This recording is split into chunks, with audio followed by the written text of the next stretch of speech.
Entonces, volvamos aquí a compartirles pantalla para que podamos ver el avance de sus notas con respecto a los compromisos que tenemos para el resto del corte. ¿Listo? Entonces, aquí como pueden dar cuenta, están viendo ustedes los diferentes trabajos que estamos viendo. Desde hemos visto el de caja negra, el de ISQV, que fue los dos exámenes que tenían que presentar, la investigación acerca del CRY, ahí está, lo de líneas de código, que está aquí, y hoy vamos a trabajar lo que es la parte de la complejidad de software. Vamos a hablar sobre lo que es la complejidad ciclomática, que es una de las que me interesa conocer, mirar. Bueno, ¿quién quiere empezar a socializar los trabajos que tenían que hacer? ¿Cuál empresa? AWK, Christmas, Easy Software, Gsoft. Juan Diego, listo, arranque Juan Diego. De una vez les voy a dejar de compartir, así que bien pueden empezar.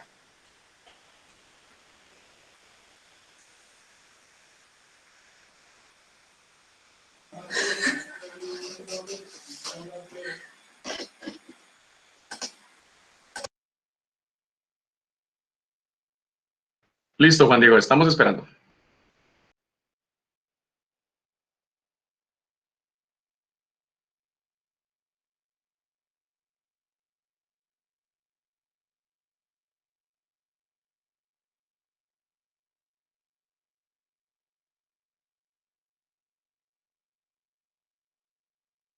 Bueno, Daniel, entonces cuando su merced vaya a socializar lo de la complejidad ciclomática, también me socializan lo del CRY, pero recuerden que ya su nota va sobre 3, ¿listo?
Sí, buenas. ¿Qué pasó con Diego y compañía?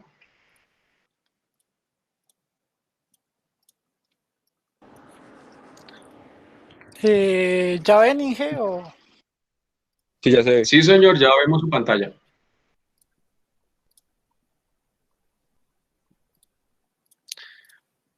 Bueno, entonces, muy buenas tardes para todos mis compañeros y el docente. Así que, pues, vamos a exponer la complejidad ciclomática del ejercicio número 2 propuestos por el ingeniero. Así que, bueno, el grupo está conformado por Luis Gómez, Santiago Rodríguez, Daniel Pérez y quien les habla, Juan Diego Gómez. Entonces, pues el contenido de nuestro trabajo es los métodos, cuántos métodos tiene cada archivo, el de Java y el de PHP. Vamos a mostrar los gráficos, la fórmula empleada para hallar la complejidad eh, ciclomática y el promedio de la complejidad. Entonces, pues tenemos que el número de métodos y funciones del archivo PHP solo tiene un método.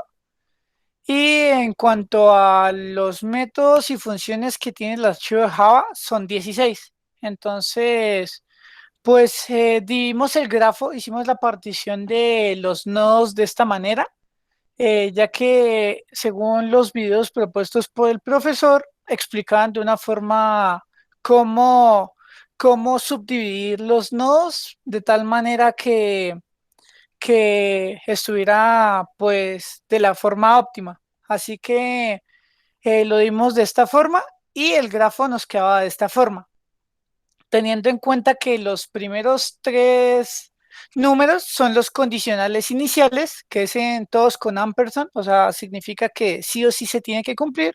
Si no, este realmente va a salir del ciclo, o sea, que es el 4, que es cuando entra al condicional.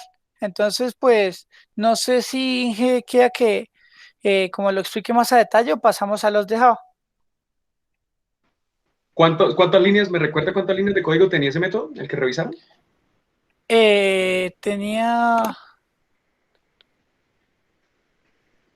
dos, dos, cuatro, seis, ocho, nueve. Tenía 9 líneas de código. Pero Listo. tenía Recuerda que cada la tarea eran 16. 2 métodos, ¿no? 2 métodos Sí, por cada uno de pero los Inge, 6. ¿Listo? en el de PHP solo había un método. O sea, solo se ¿Solo había un podía método? aplicar. Ah, bueno. Sí, señor. O sea, por eso hicimos como primero la enumeración de los métodos, que habían 16 métodos en Java y solo un método en PHP. Entonces, bueno, de Ah, ok. esta Listo, manera listo. quedaría el grafo del método de PHP, ya que tiene bastantes condicionales, todos repercuten en el 4. Si no se cumple ninguno de esos, directamente va a F, que es la finalización del código. Si no, pues se va a los diferentes pues, subgrupos que tiene el código, que es el else, el if else. Inge, es que en este caso, por ejemplo, nosotros tuvimos o tenemos una duda porque en el 4 es un else if y en el video nos explicaba cómo puede que también cumpla la condición, o sea, y pase a realizar el método, por así decirlo, o sea, pase al 5 o que no la cumpla y pase al F. Pero su merced en el ejercicio que nos había hecho en el else if, creo que faltó una, una línea. Con respecto al else, sí, claro, me faltó la función F, Correcto. la final. Sí, claro, tienes razón. Con respecto a eso, era importante mencionar que el else no se contempla como un nodo porque Sí, sí, es no un el else, camino. el else if. El else if, sí, ese no lo contemplé, no lo sumé, pero sí hace parte como si fuera otro if, Sí, o sea, un camino o diferente. sea, exactamente, o sea, se vuelven un nodo en tal caso que se tenga pues esa condición. Correcto, sí, señor. Entonces, pues en cuanto a, discúlpeme, en cuanto a la complejidad, vemos que los nodos definidos son 11 y los posibles caminos que pueden tomar son 15. Entonces, pues aplicamos la fórmula de la complejidad y nos dice que primero el número de caminos menos los nodos más 2, creo que siempre el 2 es fijo, nos da la complejidad. Y Sí, señor, correcto. básicamente el promedio de la complejidad es realmente como solo había un método, pues solo nos daba el promedio de 6. Básicamente era ese en cuanto al archivo de PHP. Y la clasificación, su merced, creo que es de 0 a 10, se cuenta como complejidad ciclomática simple, de 10 a 20 compleja y de 20 a 50 que ya es muy difícil de Sí, mantener. entonces pues acá está lo que me faltaba, que era la ciclomática simple, que va del 1 al 10. Es lo que les decía Santiago. Entonces, Sí, pues, señor. eh, Santi, ¿continúas con ese? Por favor. Bueno, este fue el primer método que escogimos del archivo de Java. Como vemos, y también como nos explicaba en el video, se tiene en cuenta el inicio del método y el final, y se encuentran como nodos, que es la I y la F. Tenemos un if, que es el condicional, y lo que sucede si cumple este condicional, ¿no? Entonces serían 4 nodos en total, que ya vemos al siguiente, y es un if simple, donde tenemos el inicio, el 1, que es el if, el condicional, si lo cumple, pasa al 2 a realizar el método, y si no, pasa al F, y el 2 también pasa al F. Es el if simple. Y tiene los mismos nodos que aristas, entonces ya sabemos que se cancelan, y la complejidad ciclomática sería 2, o sea, igual sigue siendo simple. Ok, muy bien. ¿Hicieron el grafo? ¿Pintaron el grafito? No. Sí, señor. Es este. No sé si se está viendo, pero el grafo del método número 1 es este. El inicio, el 1 que se vendrá siendo el if, y el Ujú. contenido que tiene el if pues son operaciones simples. Entonces pues yo consulté y me dijeron que se podían agrupar siempre y cuando no hubiera un if de por medio o un término de operación. Exacto, o sea, todo el nodo 2 hace referencia a Ah, lo que se ejecuta si cumple el condicional. Y si no lo cumple, pasa de una vez a la F. entonces básicamente el nodo es bastante simple, no hay complejidad en el grafo de flujo. Entonces, cuando hablamos del método 2, pues tenemos esa estructura que tenemos nuestro inicio y nuestro fin, y dentro de este tenemos una declaración de variable, un for, y dentro del for tenemos otro if. Entonces, este es como un poco más enredado realmente el grafo, debido a que como es un ciclo for, una vez termine su ciclo, volverá hasta que básicamente se cumple la condición. Entonces, pues, si se dan cuenta en el código, hasta que no retorne, no finaliza. Entonces, básicamente, todo va a terminar llegando a F1, que es la terminación del ciclo for, y pasará con el return y la finalización del método. Entonces, pues básicamente la complejidad ciclomática nos declara que son 9 nodos, 11 posibles caminos. Entonces pues hacemos la operación correspondiente y hallamos el promedio de complejidad.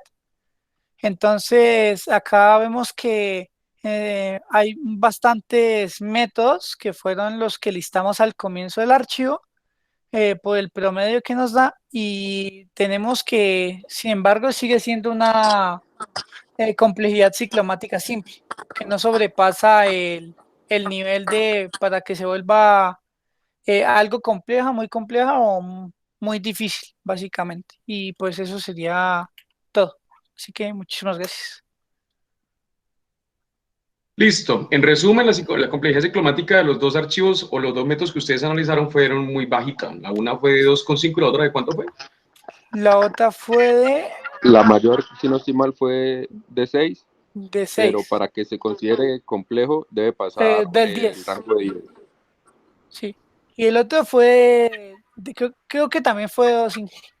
Perdón, eso sería Sí, fue de todo. 2, fue de 2. Por la cantidad de líneas se nota que es bajita. Sí, Ok, señor. listo. Listo, señores. Ya quedan ustedes aquí sin deuda conmigo. Listo, ustedes son Switch Logic, ¿no? Switch Logic. Listo. Ah, no, perdón, Christmas, sí. Inge, Christmas, Ah, no, ustedes Christmas. son Christmas, perdón, no, ustedes son Christmas. Ustedes eran Switch Logic, no, ustedes son Christmas. Ustedes son Listo. Christmas. Ese nombre suena a toda Navidad, pero bueno. Listo. ¿Quién sigue?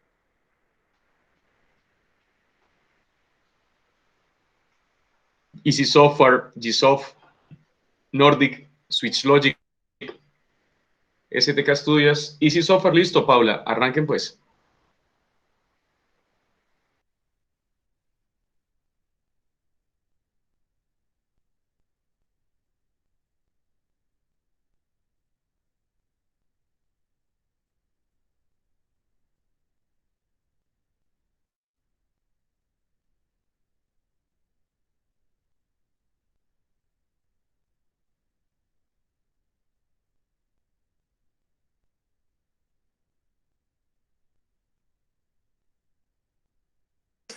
Inge, creo que Laura no puede compartir pantalla.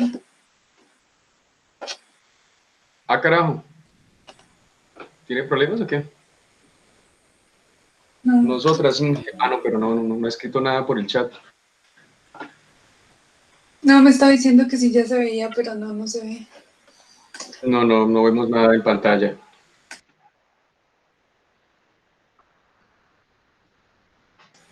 Ya la comparto yo.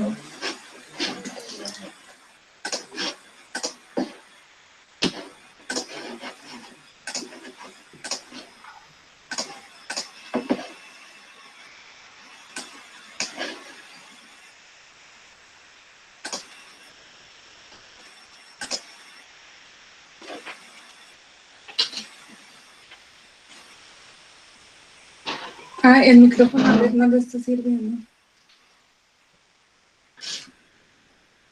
Listo, ya vemos su pantalla, ya puede iniciar. Ya le estoy, pues voy a iniciar entonces con el de PHP mientras le sirve el micrófono a Laura.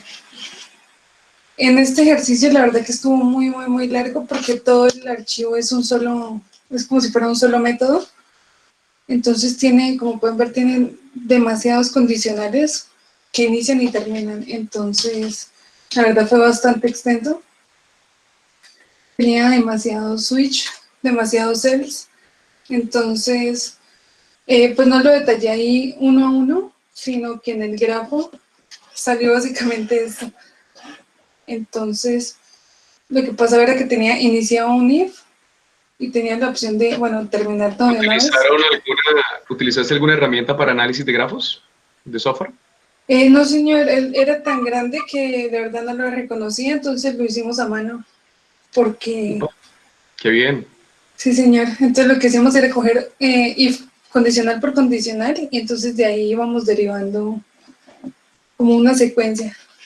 Entonces sí nos salieron 68. Sí, ese ejercicio recuerdo que era bastante extenso. Sí, señor. Bueno, y entonces, 68 nodos. Entonces fueron 94 nodos, 68 caminos, y dio 28, entonces decía que era complejo de riesgo elevado. Está todavía en un riesgo, digamos que tolerable, es un riesgo que se puede tener un respeto, o sea, de uno decir, bueno, aguantémonoslo por esta vez. Pero sí, todavía sigue siendo un riesgo bueno. Por debajo de 50, preferiblemente debajo de 20, 30, es un riesgo aceptable en el ámbito ya laboral, o sea, ya a nivel productivo. Listo, muy bien por ese trabajo. ¿Cuál Sí, sigue? señor. Y el otro, bueno, el de Java, también, ese sí era más sencillo. Uno de los métodos era de update. Entonces, pues tenía una condicional. Podía pasar al método, o sea, si se cumplía, entonces entraba a esta opción y finalizaba. Y si no, pues pasaba al nodo 3 y finalizaba. Y el segundo, entonces ya eran condicionales seguidos, que era lo mismo. Si se cumplía los 3, entonces pasaba al nodo 4. Y si no, pues pasaba a finalizar cada condicional. Y del primer método, entonces dio 2 y fue simple, y del segundo también dio 4 y también es simple. Eran 14 métodos en total y el promedio de la complejidad era de 3. Listo, y el otro de 28, listo. Ver. Muy bien, Sí, excelente señor. trabajo. Muy bien. Gracias. Gracias por dejarme hablar, Paula. Ay, pues no me avisó. Le escribí, no avisó. Recuerden que eso se trata de ser socios, ¿no? Que si un socio no puede estar en la socialización, otro socio la respalda. Muy bien por esa sociedad. Listo, señores, Easy Software, 5 para su trabajo. ¿Quién continúa? Queda AWUK, queda Gsoft, queda Nordic y queda SwitchLogic y STK Studios. ¿Quién es? El tiempo se me hace oro.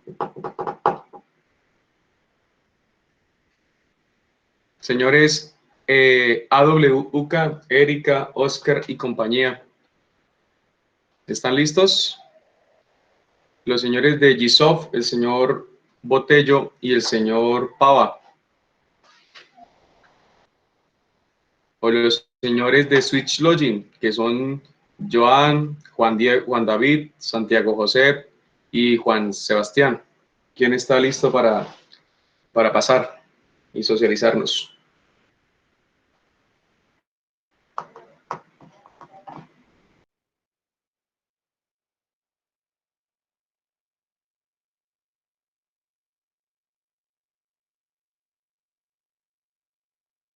John Sebastián Bernal, ¿listo? Dale, John Sebastián. Ustedes son Joan. ¿Ustedes de qué son? Ustedes son de SwitchLogic. Listo, señores SwitchLogic. Arranquen pues.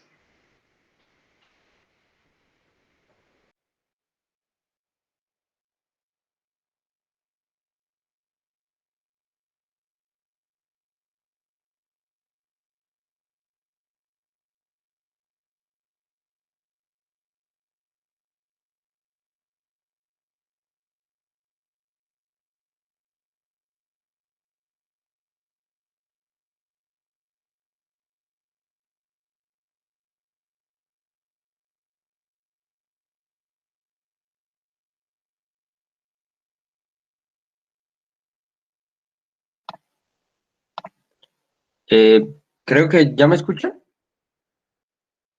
Lo escuchamos, pero no vemos su presentación. Ah, pero ya lo estoy compartiendo. Sí, se ve. ¿Sí lo ven? Sí, ahí se está viendo. Sí, Sí señor. se ve. En su pantalla. Bueno, nosotros vamos a...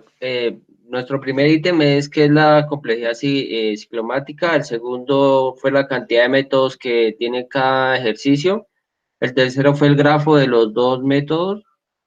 Como cuarto tenemos cuál es la complejidad ciclomática de cada método en cada ejercicio. Y el quinto es el promedio.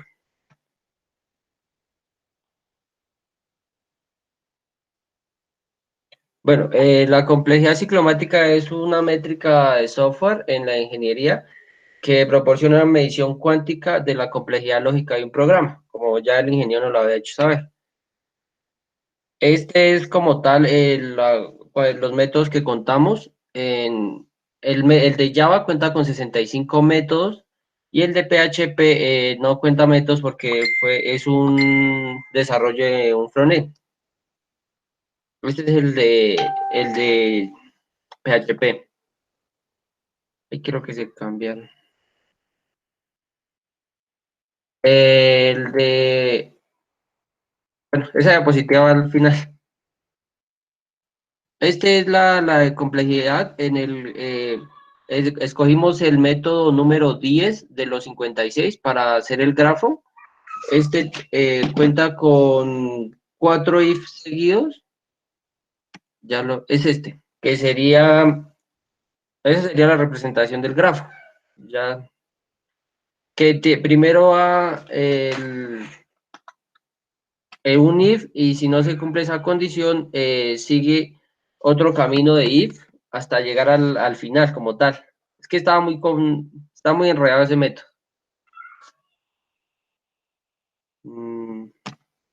Pasaría con mi compañero.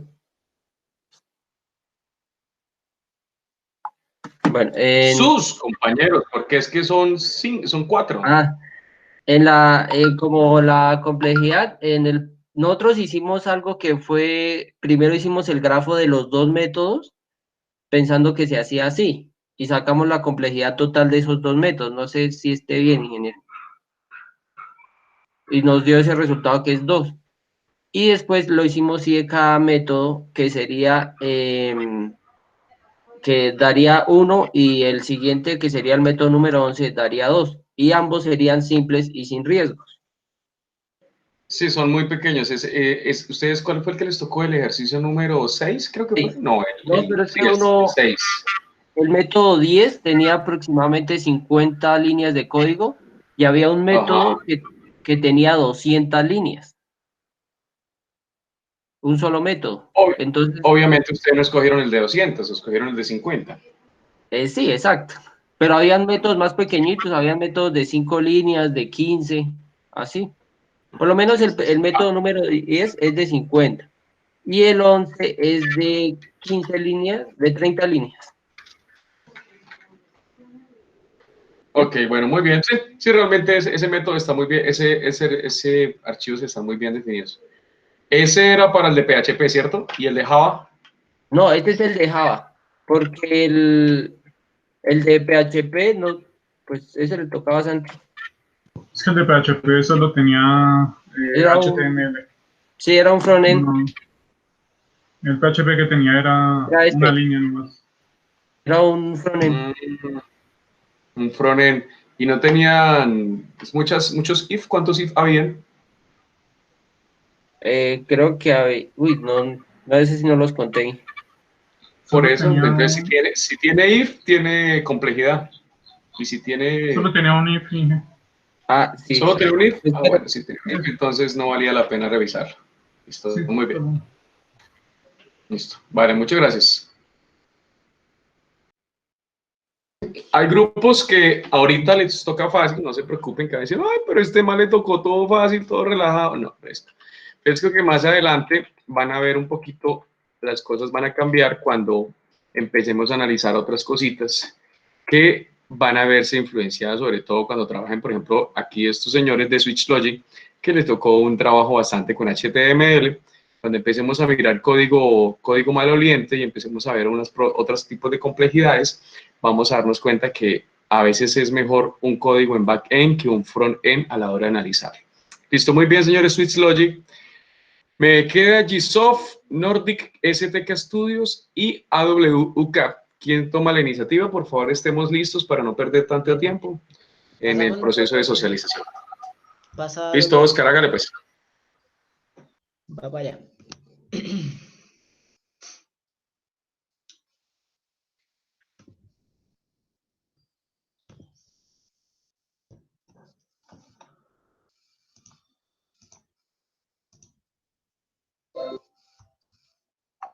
¿Se ve algo?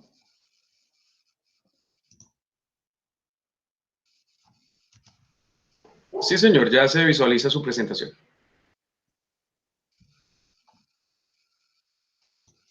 Ok.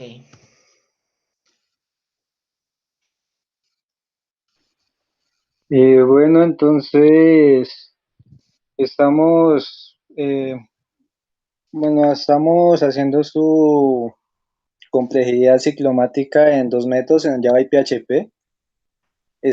Pues es muy diferente lo que encontramos, decir que su complejidad que va siempre desde 1 a 50, desde un programa simple a mucho más complejo, y que teniendo en cuenta su riesgo, costo y estabilidad en eso dicho.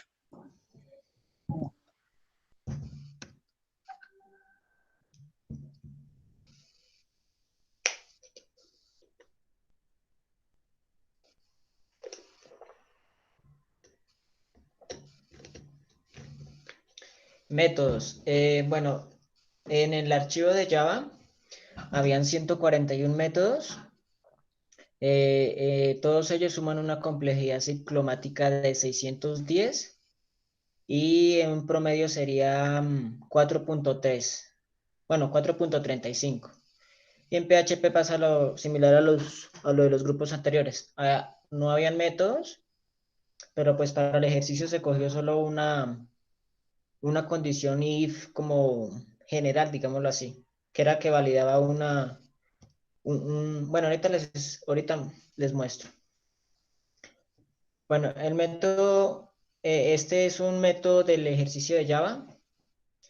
El método se llama cargar movie EPS. Bueno, pues se distribuyó digamos que la numeración por cada condición. Entonces, por ejemplo, acá en el if hay una condición agrupada. Se podía tomar como una sola condición, o sea, darle un número al grupo, pero pues, según lo que averigüé, y un programa, digamos que de guía, que analizaba la complejidad ciclomática, pues la forma correcta para que considera con 8 era esta. Entonces, acá en cada condición asigné un número. 1, 2, acá 3, 4. ¿Utilizaste algún software para eso, Oscar? Sí, utilicé un plugin para IntelliJ que funcionó bien con Ah, Java. el de IntelliJ. Ah, qué bien, Un excelente. plugin. Y pues no me acuerdo, ahorita les doy el dato en casa. Y pues con eso me guié y daba siempre 8 y cuando hacía los análisis manuales en la hoja, pues no coincidía, daba 4, 5, hasta que pues modifiqué ahí y sí coincidió. Acá en la otra condición única, asigné otro número, dentro de la condición otro. El else como no se tomaba como condición, entonces ya sería solo el contenido. Y bueno, bueno, no la usé, pero me hacía dudar un poco el tree catch, sin embargo no se tuvo en cuenta. Y pues el inicio y el final. Entonces, arranca el programa. Si la primera condición está bien, pasa a la condición 2. Entonces, inicia el programa. Si la condición 1 está bien, pasa a la 2. Si no está bien, automáticamente pasaría al else. Entonces pasaría al 8. Entonces iría acá. Lo mismo el 2. Si está bien, pasa al 3 y si no al 8. Si el 3 está bien, pasa al 4 y si no al 8. Si el 4 está bien, pasa al 5 y si no al 8. Y ya, bueno, ok. Ahora acá. Si el 5 está bien, entra a la condición, entra a la condición 6, ¿sí? Si la condición 6 está bien, pasa a 7. Entonces, si la condición 6 está bien, pasa al número 7, ¿sí? Pero si está mal, pasaría al final. Bueno, ahí tengo un error, creo. No pasa al 8, sino pasa al final. Y si entra 8, pues 8 pasa al final, ¿sí? Sin embargo, ahí el error que tengo, si 6 está bien, entra 7. 7 va al final. Pero si 7 no se cumple, si 6 no se cumple, pasaría al final, no a 8. O sea, simplemente quitaría esta arista y la pasaría al nodo final. Bueno, ahí no afectaría el conteo. Entonces, haciendo el conteo, hay 16 aristas, 10 nodos, y haciendo la suma, bueno, la operación da 8. Entonces, el nivel de complejidad es baja, que está dentro de 1 a 10, es decir, que es simple y sin riesgos. También encontré que otra forma de analizar la complejidad ciclomática era contar, digamos, las regiones.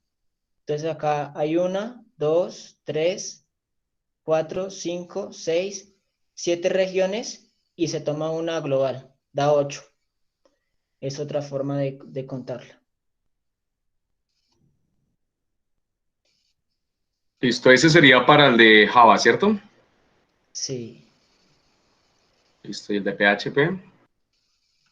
El de PHP pues estaba, como les decía, pues no había métodos, sin embargo se tomó una condición como general que evaluaba el contenido del post, sub. Entonces pues asigné los números, bueno, 1 en esta primera condición, 3 en esta. Es que borré algunas, entonces pues no quedaron consecutivos. Pero entonces, bueno, 1, acá iría 3 para esta condición. Si está bien, pues entra. Si no, pasaría a la 5. Si 5 si cumple, entonces entra 7. Si no, pues iría al final, bueno. Ahora, si 7 cumple, entra 8 y si no, iría al final. Entonces acá se representaría.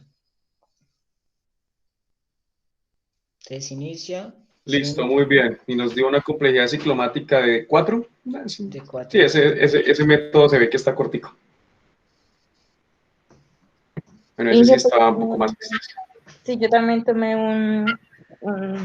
una instrucción de las que habían ahí de PHP, pero entonces creo que yo me equivoqué en la parte, bueno, digamos, yo también hice lo mismo, o sea, coloqué el inicio, numeré los if y pues numeré también. La corrijo, Erika. Hicimos, porque recuerden que ustedes son una empresa. Ah, por eso hicimos. ¿Yo qué dije? Hice. Ah, hicimos. Hicimos. Siga. Hicimos eso y numeramos, bueno, las condiciones y eso, pero entonces creo que yo numeré doble vez, donde está el 2, porque numeré el if y a la vez numeré la condición, es que no sé, me confundí un poquito, Inge. Bueno, la cosa es que me dio también un nivel de complejidad, nos dio un nivel de Sí, complejidad. mientras no existan ciclos o no existan herramientas case o wise o for así muy fuertes, la complejidad siempre va a ser baja. Sí, estaba un poco complejo ese, yo recuerdo que ese era que era uno de los complejitos, pero no estaba tan complejo a la hora del té. Sí, Inge. Listo, muy bien, excelente trabajo. Listo, señores AWUK. Sí, como me pasa esta materia de fácil, es que el colmo que pierdan esta materia. Listo. Señores Nordic y señores Gsoft y señores STK Studios. Listo, Inge, ¿Quién va ya a socializar? comparto pantalla. Listo, Jessy.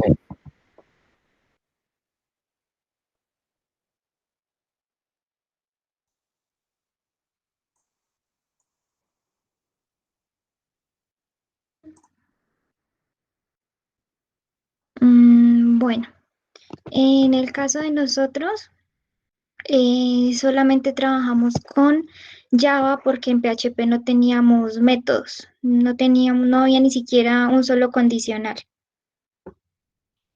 Entonces solamente trabajamos con Java. ¿Ni un solo condicional tenía? No, ni un solo condicional. Nada, Inge, eso estaba más pobre que nuestro país. ¿Era solo código HTML o qué? No, era puro... ¿Es este de acá? O sea, solamente había un camino. Sí. Bueno, Interesante. sí, señor. Y ya. Entonces se las puse fácil. Ve. Bueno, Qué pena con ustedes. en cuanto al de Java, entonces teníamos 5 métodos. El primero tenía una función, el primero y el cuarto, y los otros tenían únicamente 2 funciones. Para los grafos se tomó el cuarto método y el quinto método. Este es el cuarto, que es muy sencillito, solamente tenía un if, entonces pues este sería el grafo. Inicia, se va al if, si cumple, se va para el 2, que sería el de acá, y finaliza, y si no, pues seguiría derecho para finalizar. Y el método 5 sí era un poquito más grande, pero pues igual tampoco era muy complejo. Entonces, igual que han explicado mis compañeros, por lo menos en el caso del segundo if, tenía 2 variables, entonces se nombra cada una, ya los resultados de cada una, en total daban 5 y pues el final. Entonces, este fue el grafo que resultó. Tengo que explicarlo más. No te preocupes. ¿Cuánto nos dio la complejidad ciclomática? Listo. Tenemos la complejidad ciclomática de cada uno de los métodos. En este caso, los del grafo fue el método 4, que solamente nos dio 2, y el 5, que nos dio 4. Y pues acá tenemos entonces el promedio de todas, nos da 3.2, pues de todo el archivo Java, así que pues vemos que es muy, muy sencillo. Sí, ese estaba bastante sencillito. O sea, yo recuerdo que el ejercicio, el de ustedes era, creo que era el 4, ¿cierto? ¿4 o el 5? El 5, el de ustedes era el 5. Sí, ese no tenía tanta complejidad a la hora del tema. Ok, listo, muy bien. Listo, señores Nordic, ya quedaron listos. Señores Gsoft o señores STK Studios.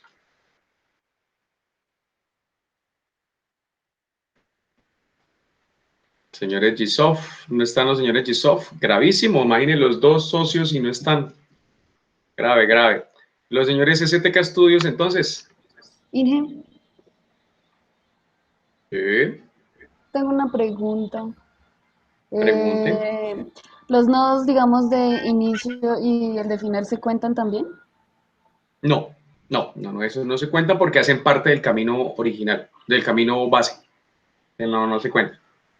O sea, por ejemplo, O sea, las aristas que salen del inicio tampoco se contarían. No, esa no se cuenta. No, si yo arranco, por ejemplo, con un programa en Java y el void, el public void main, ese no se cuenta como una arista, se cuenta a partir de la siguiente línea. ¿Sí? Y el corchete cerrado del método no se cuenta como aristas porque al final de cuentas es el final. Entonces, siempre se cuenta hasta donde llega. Al menos que no tenga una funcionalidad, una operación matemática o algo que conlleve ahí a hacer otra cosa. Pero de resto no se cuenta. ¿Listo? Señores, STK Studios, los estoy esperando. O damos por pasado Sí, su señor. tema. No. Ok, muy bien.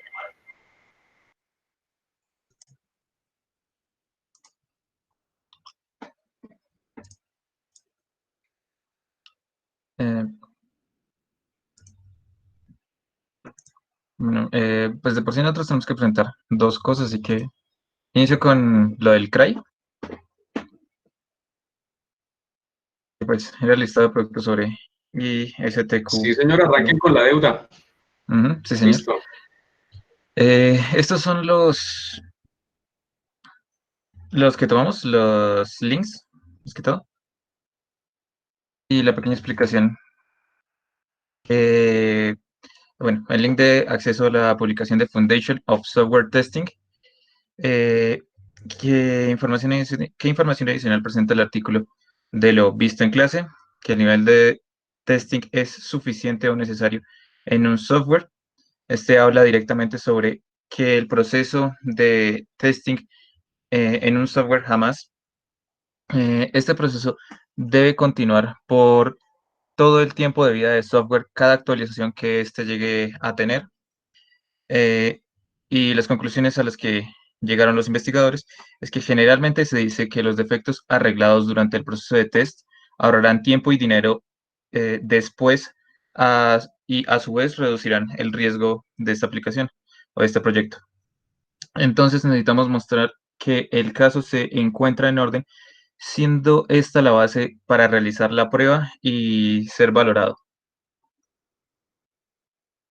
Y al final nos presenta un pequeño test de recomendación sobre el proyecto de funcionamiento que tiene el mismo. Es totalmente recomendado puesto que dejan todo el contenido y las bases claras sobre lo que es el proceso de testing y el trabajo de un tester, además de presentar las herramientas didácticas para probar los conocimientos sobre testeo. Excelente. Pregunta, ¿cuándo fue publicado ese artículo? La verdad, permítame reviso. Lo otro, nosotros la buscamos algunos en Google Books, por lo que Cray nos estaba presentando algunos inconvenientes. ¿Cómo que inconvenientes? No nos estaba permitiendo abrir el artículo. Ah, carajo. Pero al contrario, debería permitírselos porque la universidad paga casi 4.000 millones de pesos al año para que ustedes tengan acceso a esos artículos. Bueno, muy curioso. Sí, no, Me gustaría que de volvieran a intentarlo, los que han tenido conflictos, para ver si... Es que una de las razones por las cuales, dos razones por las cuales le pedí que revisaran el CRY es porque hemos tenido algunos conflictos a la hora de revisarlo y quería ver si ustedes también lo estaban presentando. Y ese tema me interesa, así que si pueden volver a investigar y cuentan con ese problema, me gustaría que lo revisaran y me lo reportaran para informárselo al director del CRY. Bueno, correcto. siga, por favor. Igual, o sea, utilizamos los links para buscar en otra base de datos, que en este caso fue Google Books, pero utilizamos Spring y eBooks para buscarlos. O sea, uno de estos está del 2018, el último que utilizamos, que fue el de Google Books, es del 2007.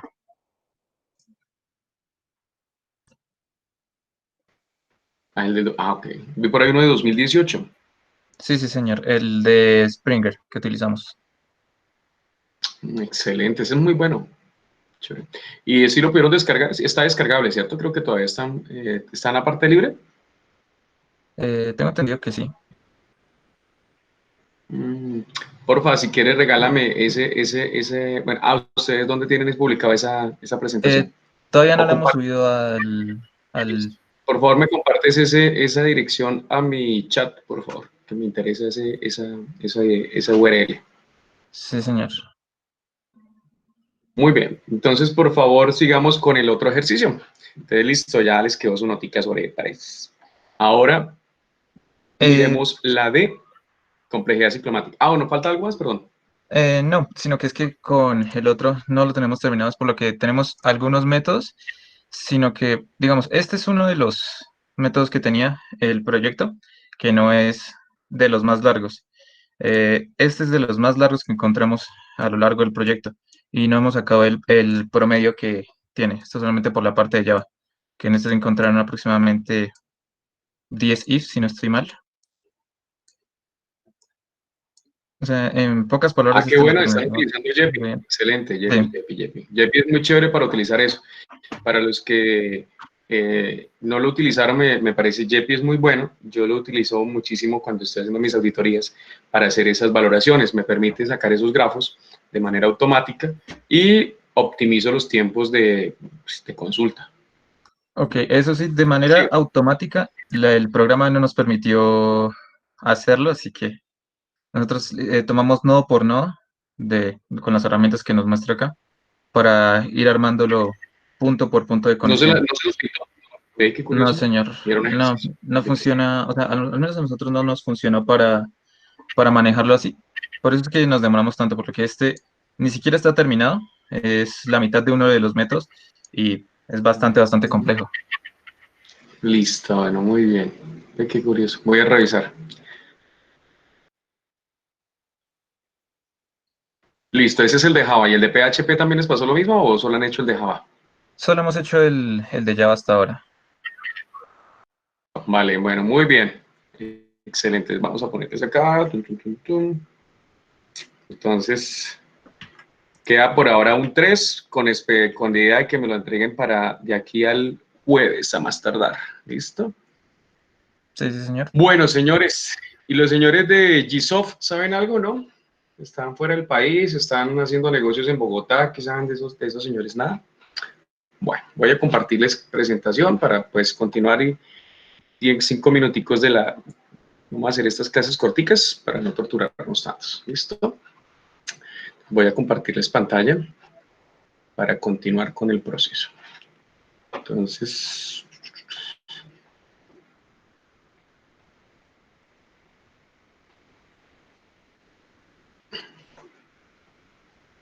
bueno, entonces ustedes hicieron ese trabajo. La idea era que aprendieran a conocer un poquito de lo que se está trabajando hoy en día y es la revisión de las complejidades ciclomáticas. Es una, como les explicaba hace la clase anterior, esto es un tema muy discutido por muchos expertos en calidad porque consideran que no mide totalmente la complejidad, pero ayuda de cierta manera a poder entender el nivel de complejidad. Existen otras complejidades.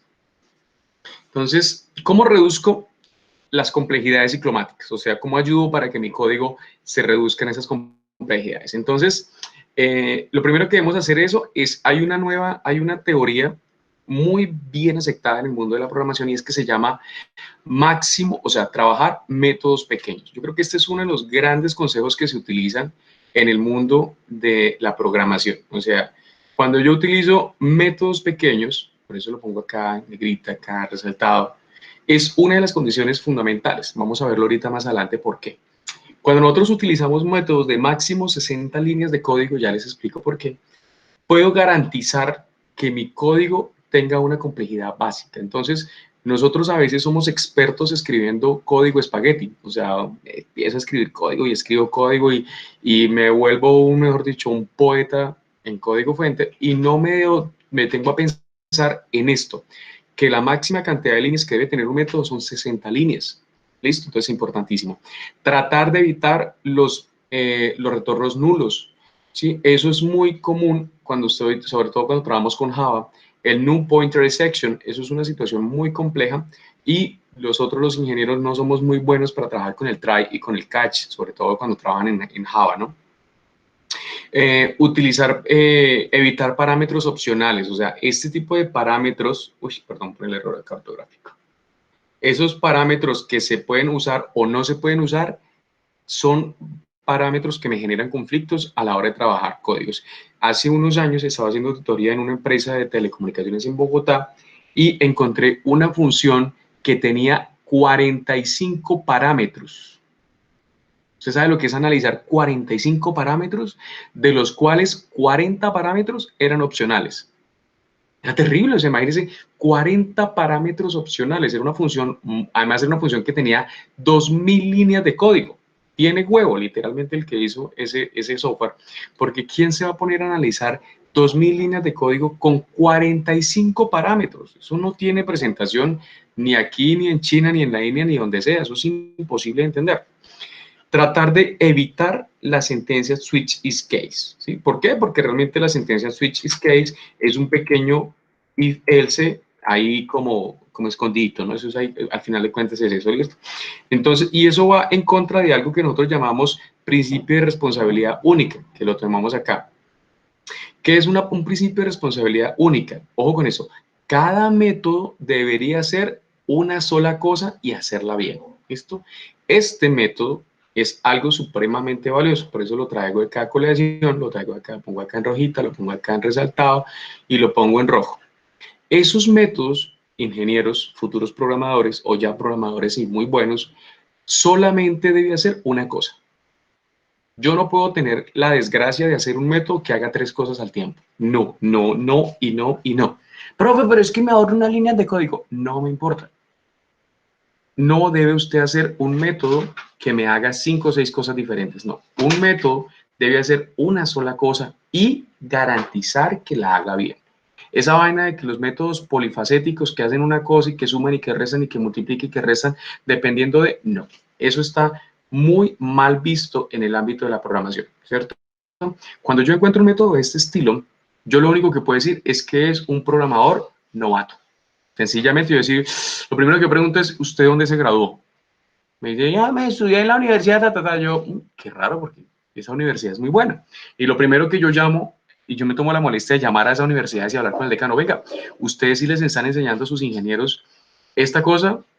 Y muchos dicen, sí, claro. Y entonces, ¿cómo es posible que un ingeniero graduado de su universidad me esté escribiendo métodos que me hacen 3 o 4 cosas? ¿O cómo es posible que haga un ingeniero me haga un software cuyos métodos tengan 200 y 300 líneas de código como las que le tocó, por ejemplo, a Paula y a Marcelo, ¿sí? O las que le está tocando a Daniel y a Mario y a compañía, y Santiago? ¿Cómo es posible? Eso no se tiene razón. O sea, un método yo lo puedo analizar perfectamente en 10 minutos, a más tardar. Es posible que yo me esté gastando 2 horas, 3 horas, 4 horas analizando un código cuando tengo que máximo 60 líneas. Entonces, esas son recomendaciones de casi, ni siquiera son opcionales, son de obligatorio cumplimiento. Entonces, ese es un tema que yo siempre he hablado mucho con ustedes. ¿Qué es ser ingeniero de sistemas? Entonces, ingeniero de sistemas, como nosotros lo consideramos, el ingeniero de sistemas es aquel que resuelve problemas utilizando las TIC, las tecnologías de la información y comunicación. Esa es la solución. Nosotros no somos expertos en desbaratando máquinas, computadores. Nosotros no somos expertos haciéndole mantenimiento a computadores. Nosotros no trabajamos por horas, como nos dijo la ministra. Nosotros no trabajamos a presión. Nosotros trabajamos para resolver problemas. Nosotros en muchas empresas ya somos considerados la columna vertebral en la hora de tomar decisiones a nivel empresarial.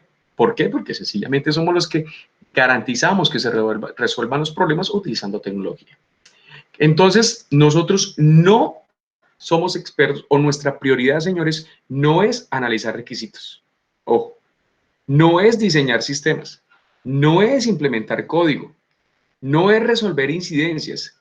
Ese es el proceso para resolver un problema. Ojo, nosotros no nos tenemos, o la mejor forma de hacerlo. Entonces, ¿a qué me refiero? Nosotros no tenemos que convertirnos en un experto en eso. Se supone que un ingeniero de sistema es la persona capaz de analizar requisitos, diseñar sistemas, implementar código, resolver incidencias, todo eso. ¿Por qué? Porque eso me garantiza resolver un problema utilizando tecnologías de la información. Si yo quiero un experto codificador o un experto programador, yo contrato un programador, pero el ingeniero de sistemas tiene una capacidad mucho más gerencial para resolver eso. Entonces, cuando yo resuelvo un problema, yo tengo que mirar, tengo que aprender, hay algo que yo sí les he dicho mucho, y espero que nunca se les olvide, tenemos que aprender a decir no. No es no. O sea, eso de que, ay, ingeniera Paula, colabóreme haciéndome esto. Ay, ingeniera Jesly, mire usted que es lo más de simpática, lo más de querida. ¿Será que su merced me ayuda con este codiguito? Ay, mire que eso no se demora nada. Ay, venga, ingeniera Marcela, mire que somos tan buenos amigos. Ayúdeme con esto. Hay que aprender a decir no. Hay que aprender a ponerle límites a los requisitos que nos quieren exigir, porque nosotros, disculpen la palabra y con el respeto de las damas acá presentes, somos un poquito vagabundas, nos encanta decir a todo que sí, y más en nuestro ámbito de trabajo. Todo se puede hacer, nosotros somos perfectos diciendo que todo se puede hacer, pero nunca decimos que no a la hora de poner límites. Entonces, esta es una situación que tenemos que aprender a poner límites, aprender a implementar backends basados en estándares planeados por la industria. ¿Cierto? O sea, yo cuando escribo un backend, cuando diseño un backend bien para mi software, para mi proyecto, tiene que tener estándares internacionales. Es que nosotros no escribimos código porque se nos dio la gana, porque hoy amanecí feliz, entonces escribo un código de una manera, porque mi novia me terminó, entonces escribo un código de otra forma. Ah, es que ahora estoy saliendo con la amiga de mi novia, entonces estoy más contento. No, de eso no depende absolutamente nada. ¿Listo? Ojo, debemos implementar front-ends siempre basándonos en pantallas creadas, ya sea con Photoshop, ya sea con algún tipo de diseñador de CSS, pero siempre utilizando algún framework. O sea, si los frameworks son propios, porque así lo exige la compañía, pues debemos garantizar que cumplan con los criterios internacionales o al menos los que la industria cobija como buenos estándares. ¿Listo? Esto nos hace que podamos resolver problemas usando TICs, ¿cierto? Entonces, de esto se derivan otras dos complejidades, la complejidad esencial y la complejidad cognitiva. Vamos a mirar qué carajos es eso. ¿Listo? Entonces, cuando hablamos de complejidad esencial, hablamos de esa que va inherente al problema que estamos resolviendo. O sea, eso no tiene mucha. ¿A qué me refiero? La complejidad esencial reside en cosas, por ejemplo, como la comunicación que tengo yo con el cliente para levantar requisitos. Eso es una complejidad esencial, o sea, una complejidad que me puede afectar mi proceso. Una complejidad que me permite negociar los tiempos y todo lo que conlleva de entregables y manejo con el usuario. Entonces, tenemos que mirar cómo vamos a implementar nuestro front-end, cómo vamos a implementar nuestro back-end, vamos a mirar cómo integramos o cómo configuramos las herramientas de versionamiento, todo lo que son los plugins de Maven, de todos los que vimos por allá, ¿se acuerdan? En construcción de software, en arquitectura empresarial. Entonces, todos esos, ¿cómo los manejamos? ¿Cómo trabajamos los diferentes builds? ¿Cómo trabajamos? Esos son complejidades esenciales y están asociadas de manera inherente al problema que tenemos que resolver. O sea, no es simplemente una complejidad esencial global, sino que está asociada a cada problema que se determine dentro del proyecto de software. Luego viene la complejidad cognitiva. La complejidad cognitiva es una situación un poco más técnica y de carácter subjetivo, ¿sí? ¿A qué me refiero? Cuando ustedes buscan un trabajo por CompuTrabajo, por el empleo, siempre se piden los requisitos básicos. Necesitamos un programador full stack. Ay, pucha, o sea, mejor dicho, que lave, cocine, planche y además de eso, de charlas sobre superación personal. Una vaina loquísima. Entonces, que el man sepa PHP, HTML, C#, bases de datos, SQL, Postgres, non-SQL, programación en Ando, mi hijo de pucha, y uno empieza a mirar, ¿este man qué es? Todo eso, ¿por qué? No es solamente porque nos encante a los que los colocan a seleccionar personal, nos encanta torturar a la gente. No, es porque cuando yo voy a entregar un software, cuando yo le digo al ingeniero Sebastián, usted bienvenido a la empresa, felicitaciones, qué chévere que nos trabaje con nosotros, voy a entregarle el siguiente software. Entonces le voy a entregar ahora a usted el software para liquidar los proveedores. Pues, pucha, gravísimo. Entonces, yo le entrego a usted el código y le entrego el proceso. ¿Qué es una complejidad cognitiva? Es la capacidad que yo tengo para entender un código, ¿cierto? Esa es la diferencia. Entonces, ¿cómo entiendo de manera intuitiva un código? O sea, si yo le pongo a usted el código que Java y PHP, que fue lo que yo les pasé, yo les hice una pregunta hace 2 trabajos anteriores y era, ¿qué entendieron ustedes que hacía el código? Entonces, no, de que era un código de comercio. Listo, no, que era un código que se utilizaba por ahí en Moodle. Listo, perfecto. Eso se llama complejidad cognitiva, la capacidad que usted tiene como ingeniero de entender qué carajos fue lo que el otro desarrollador hizo. Y si usted es capaz de entenderlo con total fluidez a la hora de ponerse a levantar código o de mejorarlo o de hacerle mantenimiento. Entonces, la complejidad cognitiva conlleva a la forma de la experticia que tiene ese desarrollador de software para entender el código del otro. Cuando yo enseño una materia que se llama Introducción a la Programación, en primer semestre, y yo les enseño a los muchachos o les entrego ejercicios con errores, les digo, encuéntreme en los errores del código. Eso se llama aprender a entender la complejidad, a optimizar o a coger experiencia en complejidad cognitiva, en cómo entiendo el código del otro y en dónde carajos encuentro los posibles errores, ¿cierto? Ahí es cuando uno dice, que está leyendo el código, uno dice, ¿quién fue la bestia animal que escribió esta vaina? Dios mío, Padre Santísimo, que lo tenga en el infierno de los 7, ¿y quién fue el bruto? Sí, empieza uno con eso. Fue su novia. Ay, pues pucha, no, pues es como tiene errorcito, ¿no? Pero está como cachando. Fue su novio. Ay, pues pucha. Listo, entonces gravísimo. Eso se llama complejidad cognitiva. Entonces, ¿de qué depende? Bueno, depende de la cantidad de operaciones o estructuras que me afectan o me pueden aumentar la complejidad. Creo que era Jesly y Sebastián que me mencionaron que el proyecto de, Jesly y Daniel, que mencionaban que su ejercicio no tenía ningún tipo de sentencia if o condicional. Es maravilloso. Entonces la complejidad cognitiva de ese código fue súper transparente, de manera que yo lo puedo leer y puedo entenderlo fácilmente. ¿Por qué? Porque no tengo loops, porque no tengo switch, porque no tengo whiles, porque no tengo recursión, porque no tengo jumps. Esa vaina de los jumps o el goto, eso es mandado a recoger hace siglos, pero todavía hay ingenieros que son descarados y lo usan, ¿sí? Entonces, ojo con eso. Eso se llama complejidad cognitiva. Y ahora viene un tema que quiero, por favor, que les quede allá grabado, sellado, marcado en su código. Señores, señoritas, desde hace más de 30 años se les pide a los ingenieros de sistemas o a los programadores que nunca hagan una función de más de 60 líneas de código. ¿Cómo así? ¿Por qué? Sencillo, les voy a explicar algo muy básico. Cuando se tienen problemas de código, las grandes empresas llaman a su personal y dicen, mire, mano, tenemos tal conflicto, no es esta función o este procedimiento, eso está dando guerra. Y cogen y se imprime el código en tamaño carta y empiezan a entregárselos así. Le dice, bueno, socio, búsqueme el error, ¿qué está pasando? Listo. Y yo se lo entrego a 4 a 5 personas, eso se hace normalmente en las empresas grandes. ¿Y por qué 60 líneas? Porque es la capacidad que tiene una hoja tamaño carta para generar o para imprimir el código. Entonces, es una condicionalidad que se hace. Eso de que imprímame el código fuente y me salen 400 hojas, digo, tiene huevo, literal, disculpen la palabra.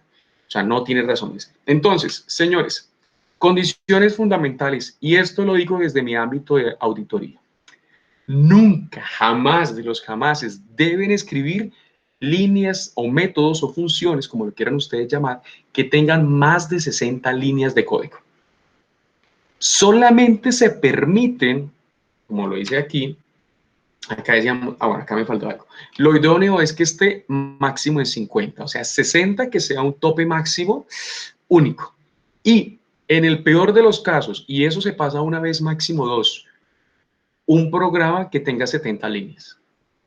Cuando eso sucede es porque el programa tiene algo especial y tiene que pasar por un sistema de calidad y se llama al programador y se sienta con el experto en calidad y le dice, bueno, socio, ¿por qué carajos escribió un método de 70 líneas? No, es que, y tiene que demostrarme que realmente se justificaron las 70 líneas. En el ámbito de la calidad es más fácil volverme eso, 2 métodos que se complementen y no un método de 70 líneas. Si el proceso de validación, en el momento en que yo estoy revisando código, identifico que los procesos, que los métodos o procesos o funciones tienen más de 70 líneas y no hay una justificación que garantice el por qué tienen esas 70 líneas, el código simplemente no se pasa a producción. No se pasa. Y simplemente se le pasa un memorando al ingeniero, desarrollador o al desarrollador, al técnico que está haciendo, diciéndole, socio o socia, usted está violando una de las normas inviolables, disculpe la recurrencia en esa palabra, en el código fuente. Nunca se deben escribir más de 60 líneas de código en un método, procedimiento o función, como ustedes lo quieran llamar, según su lenguaje de programación favorito. ¿Listo? Si ustedes echen cabezas y hagan una pequeña remembranza de sus últimos software, por ejemplo, los que están haciendo ya software de final, que es Sebastián, lo que es Nicole, lo que es Paula, que están haciendo su software, piensen, ¿recuerdan ustedes algunos métodos que tenían más de 60 líneas? Uy, es posible que sí, ¿cierto? Entonces, ojo con esto, ¿vale? Entonces, a esto nos llevamos o garantizamos que ningún método, por más que sea, no, es que me toca, es que, no, señor. Esto no se permite, ¿listo? Y es una norma casi que inviolable cuando usted trabaja en empresas grandes de desarrollo de software. Entonces, si ustedes dicen, es que yo me quiero graduar y quiero empezar a trabajar en PSL, Medellín, No, yo quiero trabajar en Amazon, yo quiero trabajar en Google, yo quiero montar mi propia empresa. Listo, perfecto. Pero si usted empieza a violar esas pequeñas normas, usted mismo se está colocando la soga en el cuello y poquito a poquito se la va a ir apretando, poquito a poquito. Cuando se dé cuenta, simplemente va a ser imposible hacerle mantenimiento a su software. ¿Listo? Entonces, condicionalidades, señores y señoritas, ni porque les ofrezcan dinero, ningún método debe tener más de 60 líneas de código. Nunca. Lo ideal es que tenga entre máximo, en el peor caso, 50. 60 es lo permitido y 70 cuando es un caso excepcional, y eso es 1 o máximo 2 veces que se presenta en un proyecto de software. Así que no es algo que sea muy común. ¿Listo? Y venimos a hacer un proceso de evaluación de la documentación, ese tema que tanto nos encanta, nos fascina hacer documentaciones, eso es excitante a la hora que dicen, David, Erika, Felipe, ustedes van a hacer la documentación, y coge Erika, ¡sí, qué cosa tan emocionante! No, hubiera pagado porque me hubieran dejado eso, ¿cierto? Odiamos hacer la documentación, no hay nada que odie más un ingeniero de sistemas que poner a hacer documentación. Pero infortunadamente, o gracias a Dios, nos toca hacer eso, ¿cierto? Allá el señor Madamupi, que le dicen, ojo socio, tienen que hacer la documentación de esa vaina. Uy, eso es como si le metieran una patada en donde ya sabemos, ¿cierto? Porque los ingenieros odian hacer documentación. Pero también es medible. Entonces existen varios índices que me permiten medir la calidad de la documentación. Entonces, existen dos, sobre todo hay uno que se llama el índice Guffinfu, que me permite evaluar la medida, o sea, qué tipo de educación debe tener una persona para que comprenda ese texto. Y el otro se llama el índice de Flex, que señala la capacidad de comprensión que me permite en un documento. ¿Listo? Entonces, imagínense ese tipo de cosas, ¿cierto? Y todo esto se puede medir. Recuerde que ustedes están estudiando o ustedes se van a graduar, ya están próximos a graduarse, de una profesión que se puede medir absolutamente todo. Nuestra profesión mide absolutamente todo. Yo puedo medir todo, yo puedo medir la forma como se escribe, yo puedo medir el código, yo puedo medir la calidad de su código, yo puedo medir la documentación, puedo medir todo, yo puedo medir absolutamente todo. ¿Sí? Entonces, no es algo que les guste a muchas profesiones. Por ejemplo, usted le dice, ¿cómo mide usted la eficiencia de un abogado? ¡Ay, si ganó o perdió el caso! Pero usted no puede mirar la pertinencia en muchos casos. O por ejemplo, un médico dice, se le murió un paciente. ¿Por qué le murió? Por COVID-19. Y resulta que el man se le murió fue por cáncer, ¿cierto? Entonces, como la que toca hacer una autopsia, que toca hacer una cantidad de cosas para poder definir si es la persona. Entonces, es muy difícil en muchas profesiones medir la calidad. En nuestra profesión, no. En nuestra profesión, todo es medible. Así que prepararnos siempre mentalmente para que todo lo que ustedes hagan deba ser evaluado y se garantice la evaluación del mismo. Vamos a mirar un poquito eso. Entonces, una de esas se llama el índice de Guffinfu, que lo que me permite es mirar cuán difícil es comprender el texto. ¿A qué me refiero? Si yo le entrego un texto de un software y ese señor, para que lo entienda, necesita hacer una maestría en Harvard con un doctorado en física cuántica, para poder entender ese código, pues tiene huevo literalmente, ¿cierto? Entonces, ¿a qué se refiere? Entonces, número de palabras, número de frases, más 100, hay una fórmula matemática acá bastante sencillita, y al final me dice, cuanto menor sea el índice, más fácil es de entender el texto. Cuando yo le pedí que miraran en el CRY sus artículos científicos acerca del ISQTB, era porque quería que desde su perspectiva aprendieran a leer código científico, o sea, términos científicos, que es algo que nosotros no nos gusta leer. Es que ¿para qué me voy a poner a leer artículos científicos? Ni que yo fuera científico. No, sí señor, pues toca aprender a leer. ¿Listo? Entonces, es importante manejar eso.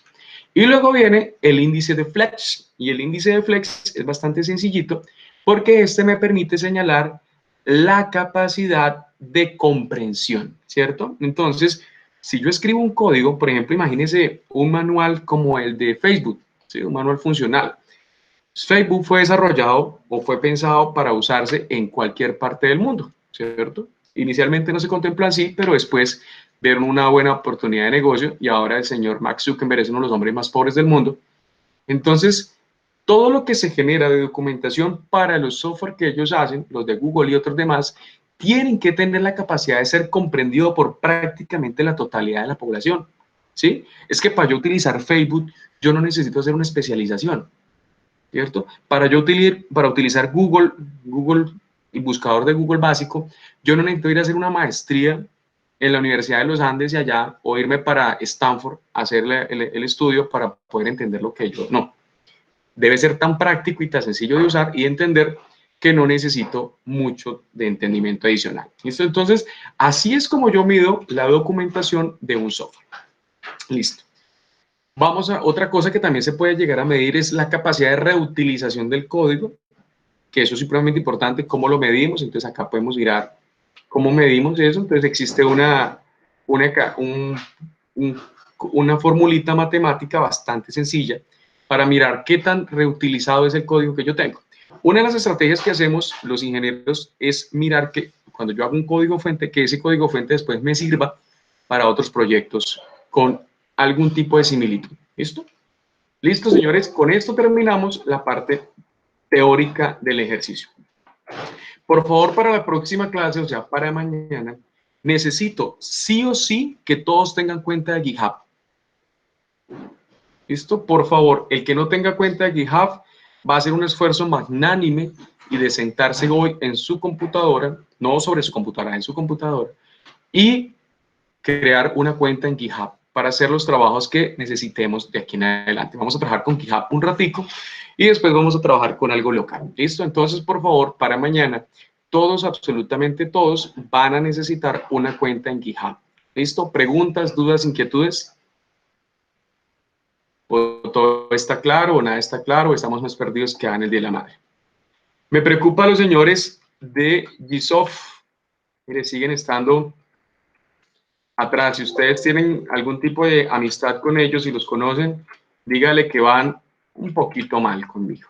¿Listo? Entonces, para que de pronto puedan tener una conversación con ellos. ¿Listo? Igual yo les voy a tomar acá un print screen aquí del avance y se las voy a mandar a su WhatsApp para que todos lo tengan listo. ¿Listo, señores? No siendo más, entonces ya terminamos por hoy la clase y nos vemos mañana juiciositos. ¿Les parece?